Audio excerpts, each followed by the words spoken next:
tuning in one of our podcast episode here at Five Star Realty. I have the honor and the pleasure to interview today Tony Peck, a keynote speaker, a business growth coach, and the Godfather of Instagram. I'm excited to be here. Thank you for having me. Welcome, Tony. Thank you so much for taking the time. Where are you visiting us from? Larchmont, so about 2 hour drive up here. Oh my goodness! Thank you. It's an honor, honestly, to pleasure. have you here. We had to reschedule a couple of times. This guy is pretty busy, my friends. I got a lot going on, that's for sure. Well, Tony, I would like to start by talking a little bit of your background. Sure. So you have immigrant grandparents, Yep. right, from Italy? From Italy, that's correct. From Italy, but you were born in Bronx. Correct, yeah. I'm a Bronx guy through and through, born and raised. My grandparents came to this country from Italy when they were 29 years old. Yeah. Oh my goodness. Crazy. And your father was a union worker. Yep, union workers all life, born and raised in the Bronx. And that's it. You don't know what you don't know. My father told me, go to college, get a degree, you'll have a better life than me. And that's what I ended up doing. I was wondering, because, having immigrant grandparents, having a father in the union his entire life, growing up in Bronx, which is totally different than Connecticut. I'm a long way from home, Dorothy, that's for sure. Which of those aspects has shaped the man that you are today? I'd say a combination of all of it. I live by this mentality of the immigrant edge, which was instilled upon me from my grandfather. I started working with him in his pizzeria when I was 11 years old. And, just watching how hard he worked, also watching how hard my father worked. Like my father was always out of the house before the sun was up, and then also later when the sun was already down when he got home. So all I knew growing up was hard work. And it was because my grandparents came here to this country with nothing, so they had to work. Right. And then my father wanted a better life than the parents that he had that immigrated to this country. So he had to work, right? So being brought up in that environment, all I've known is hard work. So a lot of people see me work so hard now. I'm probably one of the hardest workers people will meet, but it's been like that since I was 11 years old. Like nothing's ever changed. It's just been what I've been around because I know when you work extremely hard, you'll be able to achieve what it is you want because you're able to put your mind to it. Absolutely. You said that you started working since 11-year-old. Yep. I was giving kudos to myself because I always said, I work since I'm 14 years old. But this guy, 11 years old. Yeah. So your grandparents were teaching you in the pizzeria how to do pizzas, maybe running the cashier. A little bit of everything, honestly. In the beginning days was not the food, but it was handling the cashier. Immigrant, so the language wasn't the first language for them, English. So I was able to help with the customers. But my grandfather, before I was born, he actually owned a restaurant first. And then he downsized to pizzeria 2 years before I was born. Oh. So he came from the restaurant business first and then downsized to the pizzeria. So when I was with him, he would teach me about relationships because the restaurant he had was 40 minutes north, but he had clients that would come down to the pizzeria to support him. And he said, not because I have the best pizza, but because of the relationship I built with these people. Wow. So I learned that at That's such an early chills, age. man. I got the chills. And when you're learning at that age, I'm not thinking what I'm going to be able to become and what I'm going to apply this to. It's just going between your ears and you're seeing this and you're seeing him interact with so many different people. So I learned a lot about being a great businessman with the relations I built today from what I did back in the pizzeria days when I was 11 years old. Oh my God. And 11 years old, you don't know nothing about life. No. And grandpa was teaching you and seeing your father.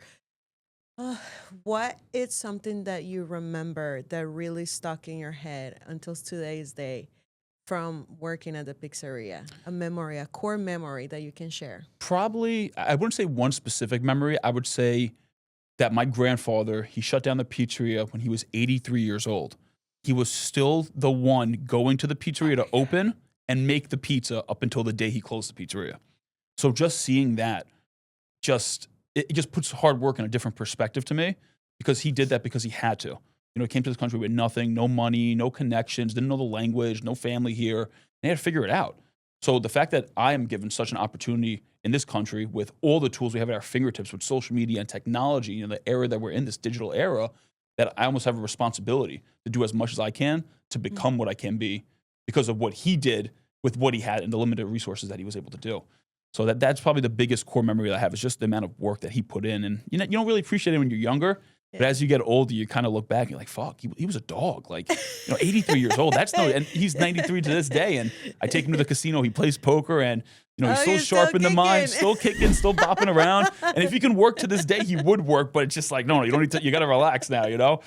But that's probably the biggest thing. It's just the amount of work that I saw him do. You just don't appreciate it at that age because you don't realize how old he is. Like I was working with him, he was 65, 72, like making pizzas every day, morning to night. 65. Yeah.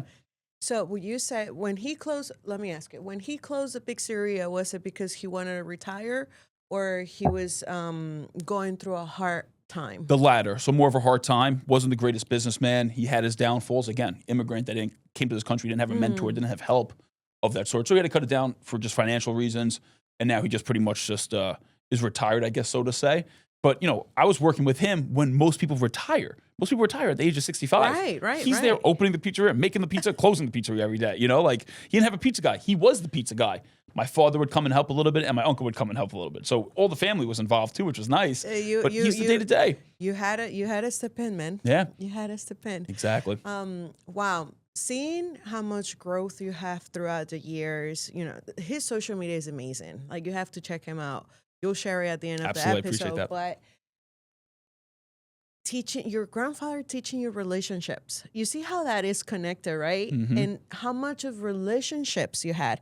I just saw your stories of 125 business owners from your networking event, right? The Circle, my networking group. Yep. The Circle. I have to sign up, and if you have not signed up, you're missing out, man. But that is so amazing, and we don't really think how much our childhood is really, really connected to the real life now that we live day by day. Yeah. You had a degree in engineering. Yep, mechanical engineer by trade, believe it or not. So I'm not just good looks, I'm also smart. I loved it because when I was listening to Dave Regina's podcast and you were talking about like the cigars, tell us a little bit. Share it here a little bit. How you got into the cigar world? Why engineering? Tell us a little bit. Sure. So start with the why engineering first. Again, my father, union guy, grandfather, immigrant. So you don't know what you don't know. My father told me, go to school, get a degree, you'll have a better life than me. While I was in high school, I was always good at school. It came pretty naturally to me. I didn't have to study hard to get good grades, but I always got good grades. But I didn't love school. I wasn't like, I love studying. That wasn't the passion of mine. But by the time I graduated high school, I had great grades. I was good at math and science. I'm like, okay, what can I do? But I don't want to be in school for the next 5 or 10 years. Doctor, law, it's more than 4 years. I want to be 4 years in and out. You're like, I'm like, in and out, that's it. What can I do to also get paid a decent amount? So I'm asking people, and engineering popped up more frequently than not. Like, you're good at math and science, you get decent pay, 4 years in and out. Why don't you be an engineer? Great, I guess I'll be an engineer. Again, no one really asked. My dad's like, great, degrees, and anything you get's better than nothing, right? So I went to school to get the mechanical engineering degree. And freshman year, again, I had that entrepreneurial bug. I did try to apply to a few jobs. I got one interview. I'm not a corporate interviewer. Didn't get the job. So I was like, what am I going to do this summer? Started my first business freshman year of college. It was a lip balm company, Tony's Lip Care, TLC. I had natural and organic lip balm. What? Yeah. Look at this guy.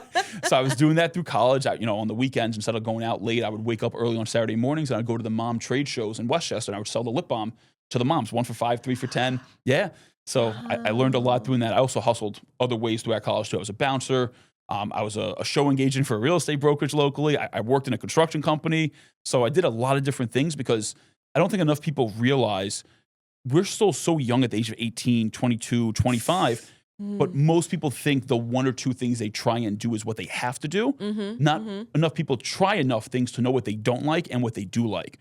So I tried a lot of different things. And also our parents and our culture telling us, you have to go to school, you have to get a decent career, you have to get married, you have to get kids. By this age. Right? Yep, 100%. And I'm not married, I don't have kids, I'm 31, I'm not the traditional person, but I also have untraditional goals. So I think if you want to live an exceptional life, you have to live to be the exception. I think too few people think, I want this success, but I'm not willing to make the same sacrifices to achieve that success, and it's not realistic. When was the moment you knew that you started walking from the safe route? Safe route meaning, college and like that strict life that we're supposed to live, right? According to our families. Yeah, I would say about 6 to 8 months before I graduated college. So I'll tell you a little bit about in between college too. During that span, somebody asked me, what are my hobbies? College kid, what are my hobbies? I liked working out. I liked making money. I like girls. Like, what are my hobbies? I'm a college No kid. sports, hockey. That's it, right? Not great answer. I'm like, well, I'm graduating college pretty soon. I got 2 more years. I should probably come up with a hobby. And I said, okay, what can I do as a hobby that'll at least put me around people that I want to become more like? And I'm thinking about, country clubs and all these, so expensive to do all these different things. I didn't have money. I just hustled to be able to get by in school, took out loans to be able to be a college student, wasn't paid. So I said, okay, what You about had to pay cigars? your own school. Of course, yeah. I had to pay my own school. My dad was able to help. We took out the loans for it. And I was like, okay, what can I do to get around people that I want to be more like? Well, I always had the semblance of cigars to think of things of the people that had success would smoke. You were 18. I was 20 at the time. 20 at the 20. So a time, little bit, okay. it was junior in college at the time, beginning of junior year. I said, okay, maybe I can get into cigars. I went to Manhattan College, which is now Manhattan University, which is a quick train ride out of New York City. Plenty of cigar lounges. This is great. So I go to my friend's room. It's a 10-man suite of guys. I said, guys, we have off from class on Tuesday. We're all engineers. Why don't we go into the city and go to a cigar lounge? And they all looked at me like I have 10 heads. And I'll never forget the words. And I'm sorry if I'm being explicit, but one of my buddies says, what are we going to go jerk off old men? And I'm like, I don't know. I've never been either. Like, why don't we all go together and find out? Nobody came with me. So I literally went to the cigar lounge for the first time by myself in the They city. must be regretting it right now. I give my TED talk on it, and they're like, I can't believe you're giving a TED talk on this situation. I said, it's changed my life. It's been a decade of cigars. Of course. And I went to the lounge by myself for the first time, and I'll never forget, I walked in. I didn't know anybody there. I didn't know anything about cigars. And I sat down with 5 random guys. Now, none of the guys knew each other either. It was a Tuesday afternoon in the city. And start talking to the guy next to me. I was like, hey, I'm new to smoking cigars. You have any recommendations? He's like, yeah, kid, try this. Everybody's 40, 50, 60 years old. The guy across me Look reached at out of his you. back pocket, pulls out a cigar. Here, kid, try this. One guy, oh, you're my son's age. And I never looked back since then. I just loved it. I was learning so much from these guys. They were all businessmen. I said, wow, I'm learning more here than I am in school while having a leisure cigar for 2 hours. Wow. And I could afford it. It was $10 for the cigar. And you can sit there for the 2 hours and smoke it. So that changed my entire trajectory of what I did once I graduated. So then I graduated school. And when I graduated, I knew I had the engineering degree, but I don't want to be an engineer. Like, I like people. I like interacting with people. I was going to the cigar lounges for 2 years. I ended up becoming friends with the Prince of Finland, the owner of Bacardi, Rudy Giuliani. What? By just going to these lounges. I was there. I was in the proximity of them, and I was happy. I was able to listen. I know where to go after I give delivery. Yeah, 100%. Cigar lounge is the best place to do it stuff. Yeah, great way to meet people. And I would just go to the ones in the city. So I stopped going out on the weekends when I was a senior, just kept going to the lounges. So I graduated and I said, you know what? I love this. I want to be able to integrate doing this and somehow make money. I didn't know how. There was no like business idea. It was just, I didn't want to be an engineer. I didn't want to work for somebody behind a computer all day. I want to interact with people. So I told my dad, listen, I have the degree. It's a great backup. I already got it. I can always get a job. The job's not going anywhere. Oh, you're trying to make a deal And here, I'm not huh? costing you any money. You don't have to like pay for me to live. Like, I made my own money. I will continue to make my own money. Like, I'm not costing you anything. I'm just living in the house. That's it, right? So he's like, okay. He didn't understand it. Didn't agree with it. He's like, this is dumb. Go be an engineer. You got the degree. Why not use it? I'll figure it out. I'm still young. This is my time to take a chance. So 2016 was when I graduated college. And I said, I got to figure something out. So what did I do? I bought a few stock trading courses, believe it or not. Had a bunch of money saved up and just hustling through college. And I started trading stocks day to day. So I'd only trade for like 2-3 hours a day. I would go to the cigar lounge, smoke a cigar, trade during the volatility, and I'd be done. Look at this life. Yep. Then I would hang out. I'd read motivational books. I'd sit down. I'd pick people's brains that were at the lounge. And I just learned. I was just a sponge, absorbing. Yeah, absorbing. Obviously, I didn't have much going on throughout the day. So I was like, okay, what else can I do? I said, I'm going to make an Instagram account. This is back in 2016 now. And I'm going to make an account We just in just case. start coming popular. Instagram. I thought I was behind. That's the funny part. I thought in 2016 I was behind because if you were on there, you're like, oh, there's so much stuff going on here. It's just you don't have the perspective until you're in it. Now looking back, I couldn't believe how early I actually was. But in the moment, I thought I was behind. And that's the God honest truth. I thought I was behind with social media at the point in time that I was on it. So 2016, I made my first page. I called it Ace of Trading. And my goal was just in case I wanted to sell like a trading course in the future, let me build up a presence online. So I started posting things that motivated me, quotes, cars, watches, cigars. The first month, I gained over 10,000 followers. Like, okay. Wow. And back then, it was just pictures. Yeah, it was just there's wasn't no all videos yet. this No stories on real Instagram. algorithm, Nothing. Hashtags, none of this. None of this. Just pictures. That was it. 10,000 followers. First month. So long story short, ended up making 13 other accounts, all of different niches. Ace of cigars, Ace of fitness, Ace of food, Ace of beauty. None had my face on it. They're all different niche. So it was a cigar. I take the cigar page, whatever the case was. 3 months go by. I had over 400,000 followers across all the accounts. Still not making any money, by the way. Didn't know what I was doing with all this. My dad's like, get a job. Like, you're on your phone all day. What? I'm like, trust me, figuring it out. Not costing any money. Like, I'm going to figure it out. Again, still have no idea what I got going on. Still doubting it today? Still doubting. Still doesn't understand what I do fully, which now he comes to the events and he's like, what the fuck? You brought 2,000 people here? Like, it's crazy, but he still doesn't understand what it is because of the digital side of things. But, yeah, he had no idea what I was doing. Like, didn't believe it. He's like, just get a degree. You're out of your mind. Like, am I costing you any money? Like, it's my own decision. Like, I get a job. It's not going anywhere, the job. It's not going anywhere. And if you're listening in, and if you're torn between quitting your 9 to 5 and starting your own thing, the job will always be there for you in any industry. Doesn't matter. Maybe not the same company, but the industry will still have jobs available for you. So take that chance now because it's not going to get any earlier. So besides that part of it, the reality for me was I'm just going to figure it out. So I'm on these accounts. Someone messaged me one day. Hey, can you post my picture? It was a makeup artist before and after on my Ace of Beauty account. Sure. How much? $3.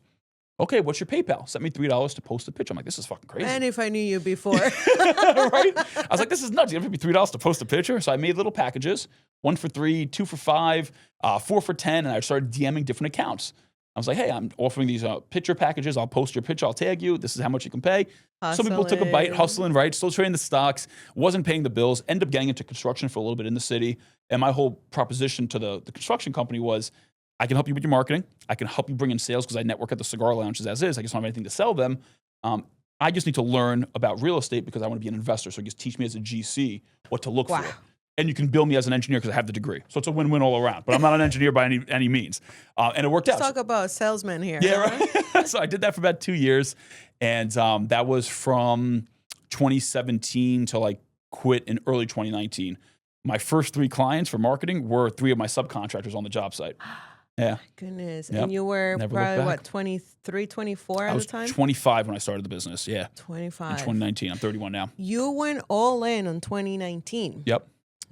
What was a challenge that you were able to overcome at that early stage? Because now we're getting into, like, for real, your career here. Mm-hmm. It's tough. I would say the beginning, so I guess how the business kind of started was I was doing a small little networking group in 2018. And, some guys would meet at Cigar Lounge with me once a week. And it would be the same 2 people that came every week, my 2 current business partners. So I said, you know what? Instead of us having all these people that are coming, once a month, once every other month, let's us just sit down every week and come up with a business together. So we're trying to figure out what are we going to do. I had all this Instagram stuff going on. And my partner, Fran, was like, why don't we do events? We're all passionate about events. Great. So we'll try to do events. Now, at this point in time, I had no connections, didn't know any speakers, didn't know if we're going to fill a room, how are we going to sell tickets, all these questions. So we kind of put the events on the back burner. And they said, well, you're doing this Instagram stuff. Why don't we sell this, build into business, and then eventually we'll get to the events. Okay. Now, again, I'm in construction at this point in time. Mm-hmm. So my presence on Instagram grew. I had my personal page, had 30,000, 35,000 followers at the time on Instagram. And I go to work one day. I'm a project manager at a construction site. And my subcontractor, who is the flooring subcontractor for the job, says to me, Tony, I know you were famous. So what the fuck are you talking about? He goes, I found you on Instagram. You're like a celebrity. I said, Danny, I'm no celebrity, bro. I'm on the same job site as you in a hard hat and fucking Timberlands. What are you talking about? He goes, I have an Instagram page. I have 34 followers. Can you help me grow my followers? I said, yeah. He goes, I'm going to give you $500 in 3 months and let's see how it goes. Okay. So I told my 2 partners now at the time, and we took that money. We went to LegalZoom. That's how little connections I had, by the way. And just so you know, to put in perspective here, I hosted the largest charity golf outing in the country. I had over 2,000 people this year. Okay. So my 4th year hosting it. When I started the business, I didn't even know a fucking accountant. I went to LegalZoom to open up an LLC. That's how wild my 7 years have been in business. And we took that $500, and that flooring guy, he is now the #1 hardwood flooring installer in all of the Hamptons. He's changed his entire life. He's grown the company. He's flown to 20 different states to do work. He's the #1 flooring installer on Instagram with over 800,000 followers. And he's the #1 flooring installer on TikTok with over 600,000 followers. Wow. He was that first customer. He believed in me. He's just like, I'm going to give you a chance. You seem like you know what you're doing. Here you go. But okay. That kind of gave me a little confidence, like maybe I could do this. Right. So that was in November of 2018. I quit full-time February 1st of 2019. I said, this is my time to take the chance. Listen, the job will always be there. But you had I got a little belief. Savings too, which is no, I didn't. I jumped. No, I had I had $5,000 in my bank account. A lot of people don't know this. I don't talk about this enough. But yeah, I had $5,000 in my bank account when I jumped. I said, this is the time, or now or never. I'll get the job. Worst case, I'll figure it out. Was there a time in this whole process, from November to February, or after February, a couple more months in, where you questioned yourself? that is it going to be worth it? Yes. I always knew it would be worth it. I just didn't know when I would get to where it would be worth it. It wasn't a matter of if, it was a matter of when.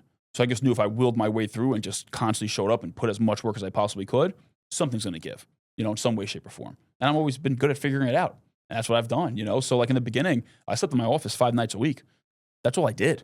And I reached out to 200 to 400 people every single day for over a year. 200 people every day. 200 to 400, yeah. Oh my God, here I struggle every with day. 10 touches. Yeah, I was also on the phone on the way up here, funny enough, and I was like, okay, they have struggled in the business, they want more leads. But how many people are you reaching out to every day? About 20. I said, you see what I do now? I still to this day talk to at least 100 people. A day. And you're telling me it's not working? You're only speaking to 20 people. That's fucking nothing. I do more in one day than you do in a week. And I do this 7 days a week, not 5 like you. My goodness, Tony. It's crazy. So it's just a volume thing that a lot of people don't realize. Like, you can shear your way through to where you want to be, but the work that it takes to get there, most people don't realize just how much it takes to get there. I'll give you an example. Social media. That's what I do for business. A lot of times I'll come into a business, Tony, we've been doing social media. It doesn't work for us. We're not getting any leads. We've been doing it for 4 months. We're posting. Okay. I heard of that. Heard of this, right? Take a look. I'll look at their page. It's an attorney, law firm. They're posting pictures of their fucking cat. No shit, it's not working because you don't know the right things to do to make it work for you. So that's a whole other aspect. One, you're probably not doing enough volume. And two, you might not know the right things to do to get a result from something. Like me, you give me a basketball, can I make into $1 million business? No, I'm not a basketball player, right? And that's not my career. Totally. But you give me a phone with an iPhone, with an Instagram app on it, I can turn that into business because I know the skill set to do so. But then you got somebody else like a Michael Jordan. He can take a basketball and turn it into $1 billion empire, right? So it's about knowing what you're doing with the tools that you have in front of you. A lot of people don't have that self-awareness of, I'm a great attorney, but because I tried social media my way, it didn't work. It doesn't work in general. No, you just need to make it work the right way for you. Being an owner of a digital marketing firm myself, we're into a nice topic here. I love it. Yep. I have been to quite a few motivational events, right? And quite a few speakers now are talking more about social media. This was not a topic before. Correct. It was more the books and it was more like discipline, the waking up at 5 a.m., right? Yep, now, make the bed. Now people are starting to mention a little bit more AI, and how social media is really shaping their way in their career or has transformed their career. A lot of these speakers that I have heard lately, they're saying you have to have a minimum of 3 to 4 platforms running for you. What being the Godfather of Instagram, I have to ask this question because more than one person is gonna be like, what do you believe? What do you think about this? So it's right? I think so many people are looking for a binary answer, like, yes, this is right, yes, this is wrong. Right. It's right? So now I recommend being on the 5 major platforms, which is obviously Instagram, Facebook, TikTok, YouTube, and LinkedIn. Write it down. Those are the 5 major ones. Write it down. If you can be on them, right? Like if you're like, Tony, I'm so busy, I'm not able to do this, I can only do Instagram. If God will, that's the only thing you can physically, you don't have enough time. Like I'm a busy motherfucker, I'm on all 5 platforms. So there's not many excuses that would validate you're not being on all 5. But let's say you can't. Pick the 1 or 2 that you like the most, that you're going to put the most time into. But if you're making content, if you're paying for content, or if you're spending the time to make content, you should distribute it across all 5 platforms. There's no reason not to. If the content's made, why only post on one? We call that recycling content. Yeah, exactly. I call it omnipresence, right? Because just as I do, if you post on Instagram, only a very small percentage of those that even follow you will ever see that content. So if you don't post on all 5, you're just giving yourself less at bats to get seen by the audience that might even know you, let alone new people. That's a whole different type of conversation, right? Yeah. So I'm big on taking what you have and distribute it across everywhere you can. And the great thing is you have the use of scheduling softwares. Use the software. It costs $50, $100 a month. You can use Planables, what we use. You can use Buffer. You can use Hootsuite. You take your 10 videos you make in a month, go on the software for 2 hours, schedule your entire month out on all 5 platforms. And now all 5 platforms are posting for you, and then you just focus on creating more content and engaging. That's what I want to hit on. Because everybody knows social media, right? We all talk about the media, the content. Everybody forgets about being social. It's fucking social media. Be social. But the social part takes the time. That's the biggest thing. That's what changed my life. I was reaching out to 200 to 400 people a day on Instagram because everybody does the cold calls and the cold DMs and the cold emails. But when you message someone on Instagram, you get to know about that individual. So I can be more strategic in my ask. I can see when you have a baby because you're going to probably post about it. I can congratulate you in the DM instead of sliding in saying, I want your business. Make it more personal. Be more high quality. Create conversation. It's not about going in for the sale and getting the business right away. It's about creating a relationship online that you can then take offline to do business with. I love that. And I love that you mention it because a lot of people think that, oh, I met you today. Oh, let's follow each other.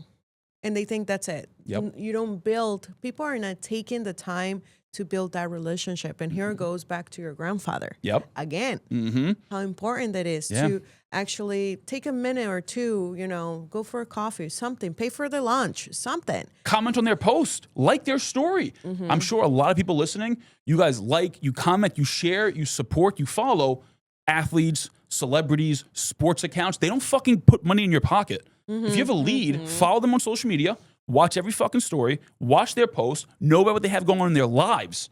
Because now when you follow up with them, instead of asking, hey, I'm ready to, I want to sell your house, let's do the listing presentation. You're just saying, I saw you just went to Disney with the family. How was it? And they're like, oh, I didn't forget about you. We got to come in and we got to do the evaluation. This, man. Right? You're not selling because you know about the person. Yep. So I'm going to give you guys something really strategic and tactical. I go to a lot of events and I hate that people just give fucking fluff and nothing tactical for you to actually do anything with. So this is what I've done. This is my Instagram strategy for my stories specifically, okay? So what you want to do is, this is what I do every morning and every night. So when I first wake up in the morning, I go to my Instagram story that's been up for the longest. This only works if you're active on social media. I post 5 to 15 Instagram stories a day. That's how many you want to do. Pretty much one for every hour that you're awake. Sometimes every 2 hours, but you want to space it out throughout the day. But what you want to do, you go to the story that's been up for the longest. So like I wake up, maybe it was up for 20 hours already. I go to see who's watched that story. Now, it's easy to tell if anybody that's watched it has a story up of their own. They're going to have a little halo around their profile picture. I then watch every single one of those people's stories, and I like every single one of those people's stories. And if there's something I can engage and say something thoughtful as a comment to it, I will also leave a comment. And that's it. Very simple to do. Those are people that actually fucking watch you. That's I think the crazy thing people don't realize. Be reciprocal too. That's the biggest thing. I'm not telling you go look at regular. Someone watching, you might only have 50 people that watch your story. Out of those 50 people, I bet you maybe only 10 even post the story. That'll take you fucking seconds. I do this to thousands of people a day. Thousands a day I do this. It takes me a few hours. I do it in the morning and at night. And that's just me keeping up with people. You want to know why I started this? I'm going to give you guys some real shit now, okay? This is when you build your brand to a certain level, you get recognized in public a lot. This has happened to me time and time again, which is an awesome thing. I'm a kid from the Bronx, had a speech impediment, came from none of this, and I get recognized when I'm out. So cool. But what ended up happening is... And your nickname, man. Yeah, exactly, right? But what ends up happening is I don't know that person. So now I get recognized. They start talking to me like I know them. They know everything about what I have going on. Where I went away here for this talk, what I just did here, who I was just with, what restaurant I just ate at, and I knew nothing about them. I'm like, this is fucked. What can I do to change this? So wait a minute, I can just watch those that are watching me. And that's when I started implementing this about 2.5 years ago. And it's changed my entire business because now when you come up to me, someone that knows me, someone that doesn't know me, you see me once, when I hit you back with, I saw you went to Disney 2 weeks ago, they're like, you watched my shit? Yeah. And then you're able to go that much deeper then. And that's real business shit. Not all this fake shit about going viral and all these views. They don't necessarily pay you. They don't make you money. Let's talk about real tactical shit that actually put money in your pocket by doing the right things with what you have in front of you. So everybody complains to me too. Tony, I get 52 likes. You probably hear this a lot. I only get 52 likes. I only get 117 views. Oh no, this isn't good. Would you be afraid to speak in front of 117 people? You'd probably be a little nervous. Yeah. Well, 117 views is no different. It's 117 people. Have you taken the time to reach out to them? Have you taken the time to reciprocate and go like and then comment on their stuff and then shoot them a DM? Hey, thanks for supporting. Would love to get a coffee with you. Let's hop on a Zoom. I have a giveaway. I offer a free coffee and dessert on the house when you come into my restaurant for the first time. Have you done any of that? Probably not. Yeah, and a lot of what I see as well is they want to pay for the ads and they just want the leads to come in, right? But switching it up a little bit. Thank you so much. I really hope you guys are enjoying this because listen, this is jam right here. This is gold right here. I appreciate it. I love adding value. That's what it's about for me because I wish I had more people like me to listen to when I was starting out. Yeah, where it's more tactical. Hey, you can stop listening to this talk today and you can implement what we just spoke about. And it's going to help you grow. And what does it take? Just time. Just time. That's all it is. Time. And you know what I want to say too before you get to the next thing? You either have time or money. If you have money, that means you don't have much time because you're working to make all this money. So what do? You implement that money to hire someone like a professional like us to do the stuff for you or teach you. If you don't have the money, you have time that you might be wasting on the wrong things that aren't making you money, but you have enough time to carve out to start doing this yourself. So there's no excuse. Whether you're too busy and you're making money, you have the money to spend, hire someone. And if you don't have the money, you have enough time. You're just allocating the wrong time to the wrong things. Easy equation. Yep, very simple. Easy equation. Now let's switch it up a little bit. You have been featured in Forbes over 100 times and built a 13-person agency. Yep. What was the hardest mindset shift you had to make to operate that level? 13 people, it's a lot. It's not that, I guess it's a lot. I don't know, it doesn't seem like a lot to me. Again, I'm at these, like you said, to the event too. I had the event this week, 125 people. That's so small. Like I've gotten to the point now where the golf outing I have over 2,000 people.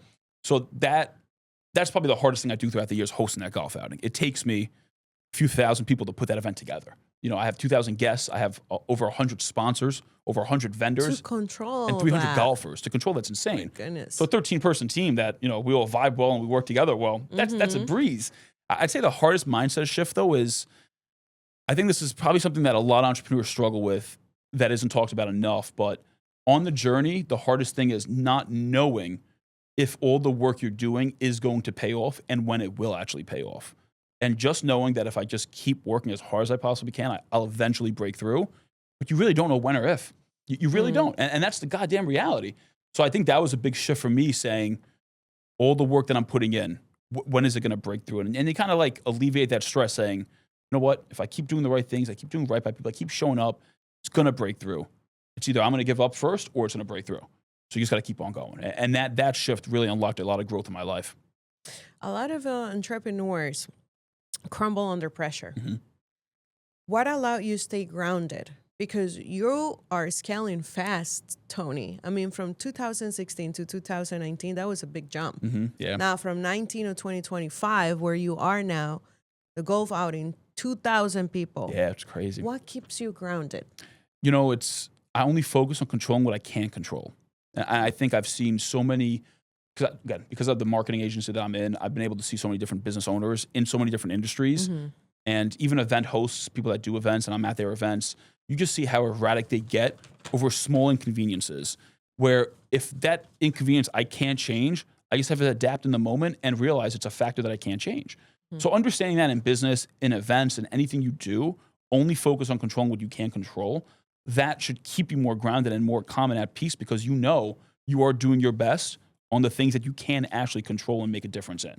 Like, listen, when I'm at events, sometimes shit goes wrong, right? It's just part of doing events. Every event, something goes wrong. No matter how polished, poised, how many events you do, something goes wrong. Every time it happens, something goes wrong. Something's off. Someone's late. This happens. This breaks. This falls. No staff. Whatever. No DJ. All shit happens. What ends up happening, I don't stress about it. Like, oh no, it's the end of the world. You just figure out, okay, can we make something happen with this or not? And if not, just cut it at the wayside. Was it that big of a deal in the end of the day? Probably not.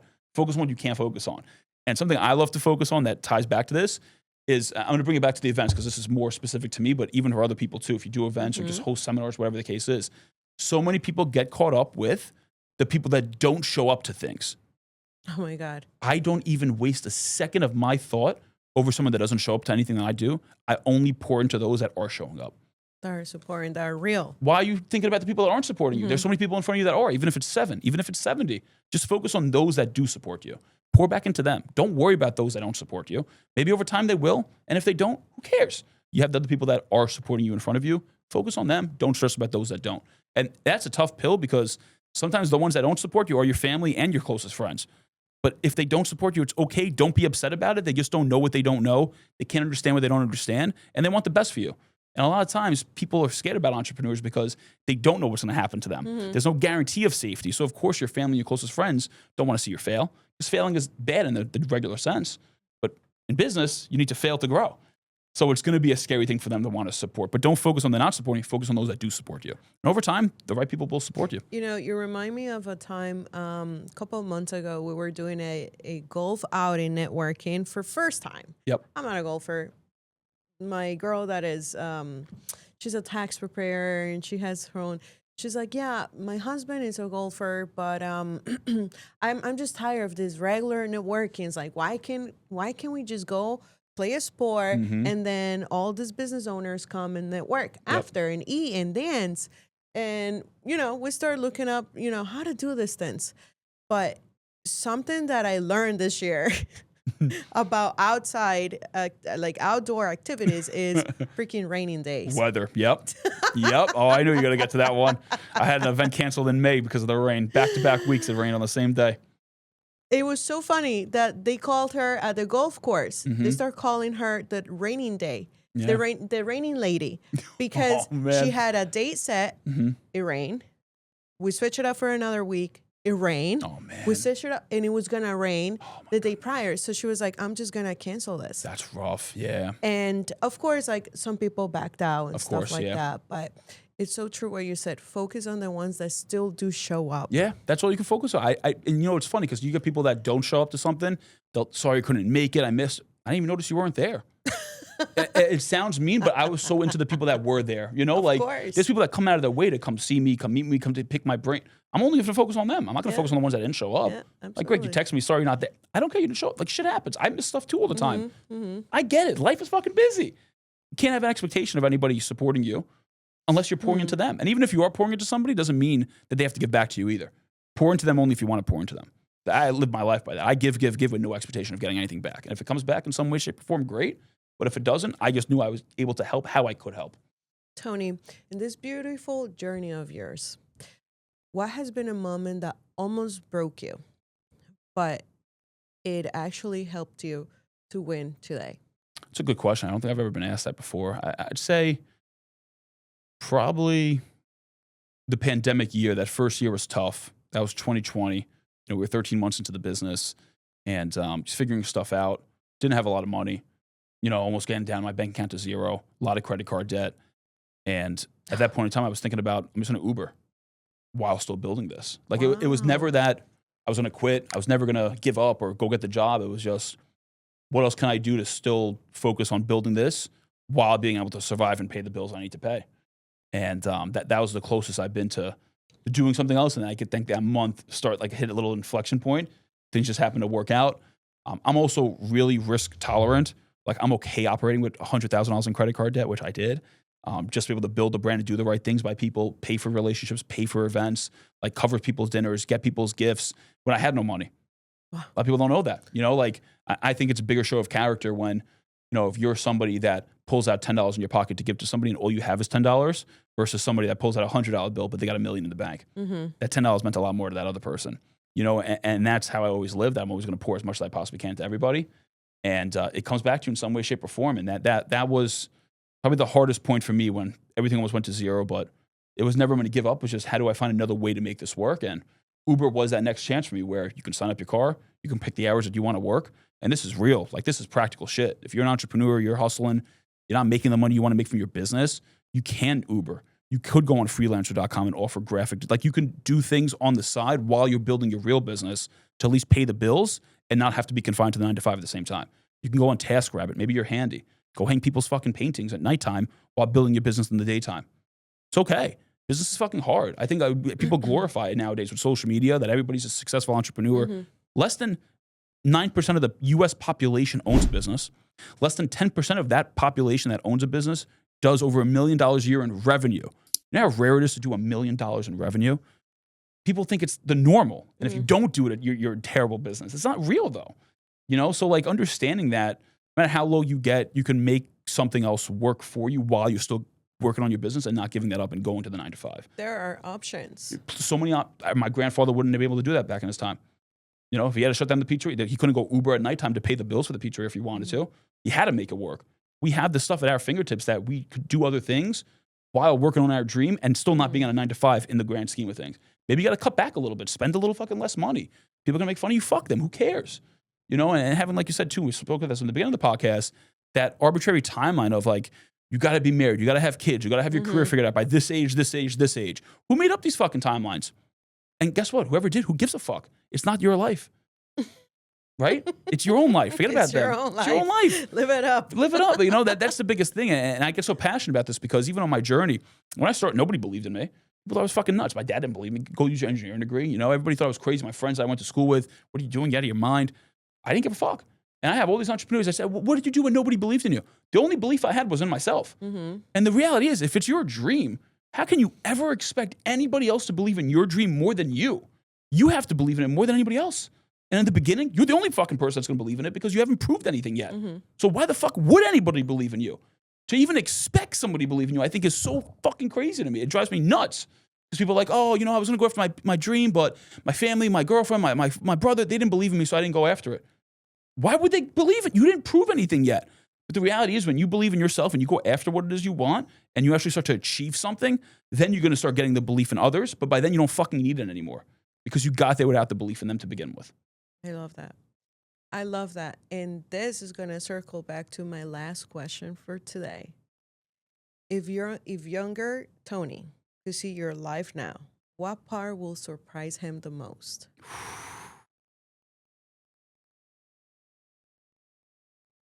Probably the golf outing. Honestly, because it's funny. I did my first event 2019 in October of 2019. So I had the business in February, so like 8 months into the business. 30 people showed up. 30. 3-0. That was it. I expected 100. I wanted 100. That was my goal. 3-0. Not terrible turnout. I mean, 30. That's good. Two of them are business partners. 2 were my we got 30 bodies were in the room, okay? And a lot of people would be discouraged. They would have given up. And I'm like, I'm just getting fucking started. Like, I'm learning. It's okay to start from zero. Like, people don't realize I started from zero on social media. Everybody starts from zero. So, like, I think looking back at me now, if I was to see the golf outing, what it's come to in just 4 years, where I look on that patio this year in June, I had over 2,000 people there. Like, I didn't know 99.5% of those people in the last 5 years I met them. Like, it's such like, most people never host an event that large in their life. Like, most events don't get that big. I have not. Most people don't go to an event that big. Like, even sometimes I'm shocked. I'm like, holy fuck, there's a lot of fucking people. I had to turn away 100 cars. I couldn't fit them anymore in the parking lot. Like, that would probably be the biggest thing, because I would never have expected that in the time frame that it happened. I've always expected large, but not in the short time frame, because I'm always put myself in a longer time horizon, because I'm playing forever. Like, I'm not looking to retire. Relationships. Exactly. So I know I get the long-term game. So my thing was, I'm going to get to, 1,000 guests in the event in 10 years.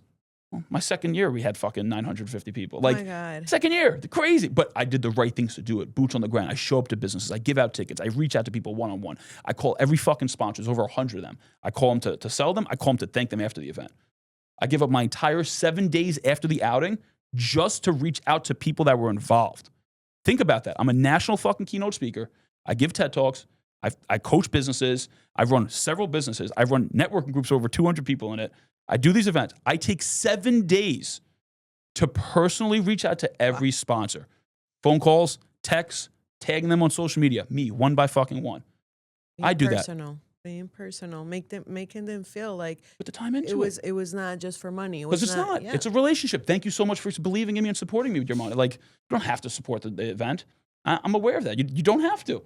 But thank you for doing it. Like, that goes such a long way, because people don't want to do it anymore. People just, oh, you gave me the money. I expect you to give me the money because you work with me, or I give you business, so you should sponsor it. Even if you should, I'm still going to fucking thank you. Of course. And that goes such a long way. So my retention from sponsor, like, year over year, everybody stays. I just get more every year. And it's because of what I do. And a lot of people ask, Tony, I do events. How can I get 50 people? How can I get 100 people? You don't want to fucking do the work to do it. That's the reality. Like, everybody that I got to come, I've reached out to in the beginning, one by fucking one. My goodness. Now I got 300 golfers. It sells out in 10 days. I take 2 golf courses. 300 it's 2 golf courses. Where you do this in New York, right? I do it at Pelham Bay Split Arc in the Bronx. They have 2 courses side by side, which is nice. How many times a year do you do it? Just once in June. That's my big shebang. Yeah. We don't need more. Yeah, it takes me 10 months to put together. Yeah, God. I start the reaching out in January, but leading up to right now, like, I've been working on it since October, but the new year. So I meet with the manager. I have a committee now I put together that helps me. I go over how to make it better. You do it in summer or in fall? In June, in the summer. June. Yeah, okay. Right before 4th of July. For the last Thursday in June. Okay. That's the time I do it, yeah. Perfect. And I add the lay of the land, just so you understand too. It's not a regular golf outing, like you were mentioning. There's 300 golfers.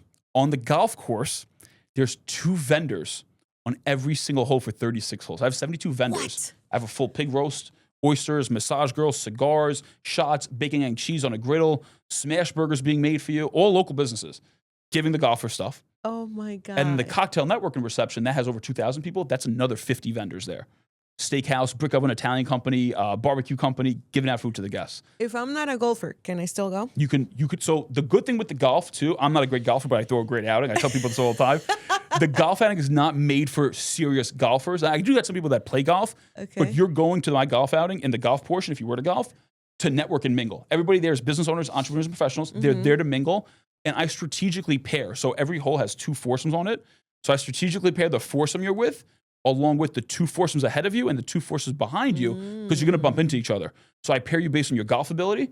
Can you do business together? And when you get along, I got guys that are sober. I got guys that aren't as sober.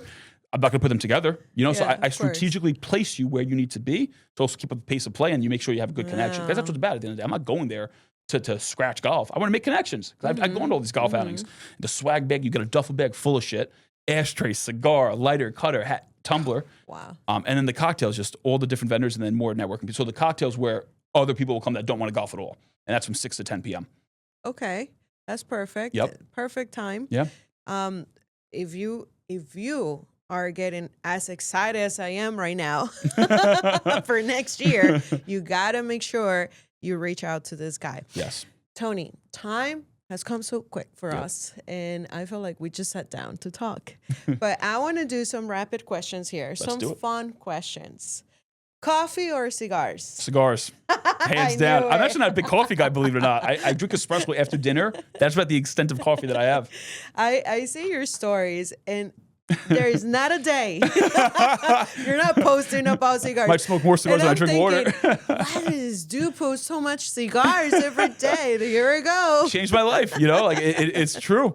And it's a talking piece for a lot of people too, which is nice. What's the best brand for cigar? Ooh, that's a tough question. I would say my favorite brand. It may not be the best.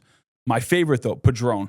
I think you can get Padrones that are better than most Cuban cigars. This might be a little polarizing. If you're a real cigar guy, you appreciate Padrones. Like, if you're looking to give a gift to a husband, a client, a business, or friend, or anything, you need to pick good cigars. Get them a box of Padrones. Okay. Anyone that smokes cigars will appreciate that. Okay. You spoke about reading books when you were younger.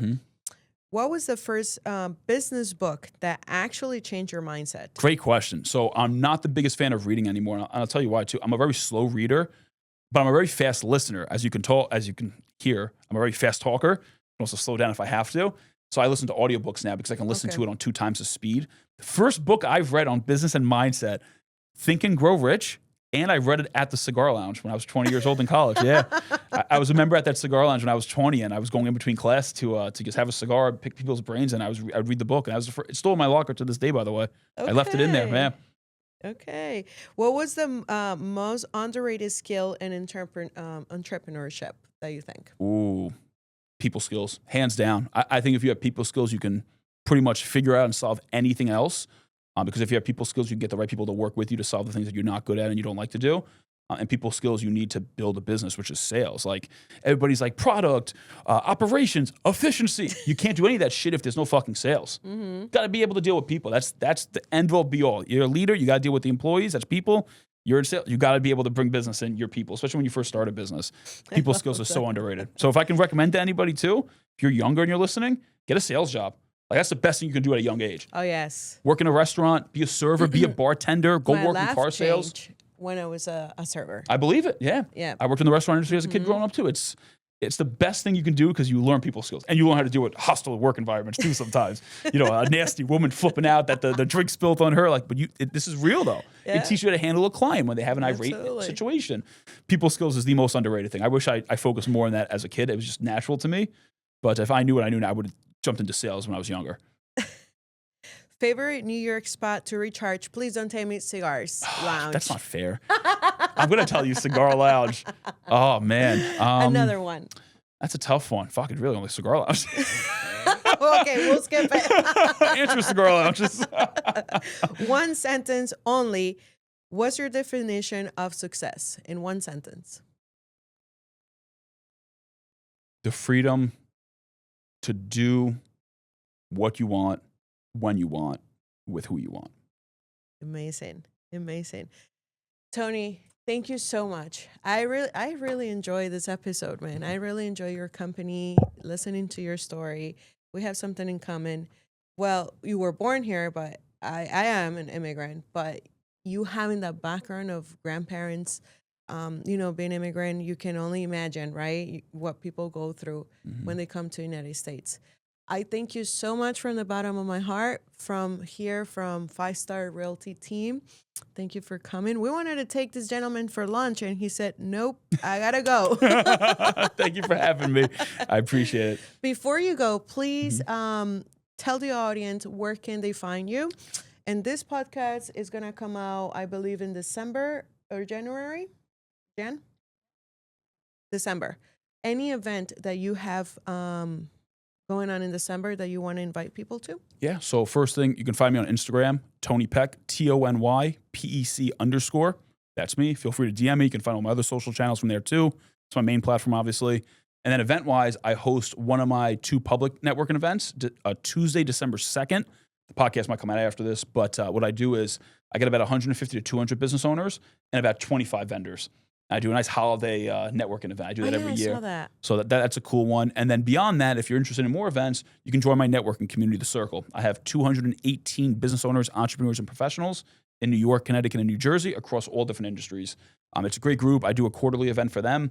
And in the group, I have a calendar of 20 to 40 events that I know about as well. So no shortage of events. Plus, it's a great group. You can connect with them, mingle with them, very active chat and community. So big believer in that's going to help grow your business. That's why I created the community, honestly. I knew I could be able to help others with it. My mentor, Brenda Gador, was the one that gave me your contact for the Circle, the Circle membership. Awesome. Yes. Yep. There you go. I love that. Anyone who you want to give a shout out to? I don't know. That's an interesting one. Anyone to give a shout out? I mean, shout out Brandon, honestly. He connected us together. So thank you, Brandon, for making this happen. I appreciate you. You're always putting me on stages and podcasts that I can add value to. So thank you, Brandon. We appreciate you. Awesome. Thank you, Tony.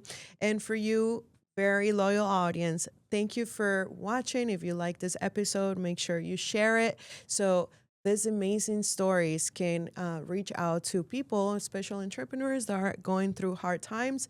And coming from 11 years old working in a pizzeria to the grandfather of Instagram, here you have it. Tony Peck, thank you so much. Until next time.